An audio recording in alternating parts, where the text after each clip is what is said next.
một chuyện tình này đành chia đôi, mọi người ôm di vắng người kia ở chốn xa. Chúc cho em hạnh phúc bên đời ai, đành tìm vui với tháng góp cho những nỗi buồn.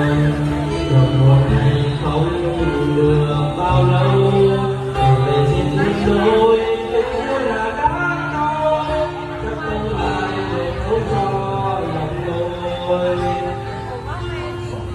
Vì ai đã lén lút mãi chắc không về, chuyện hai đứa nước mắt trở về hai đôi. Đừng ra em bước theo tôi nhưng không biết em buồn, vì anh nhớ mai có anh.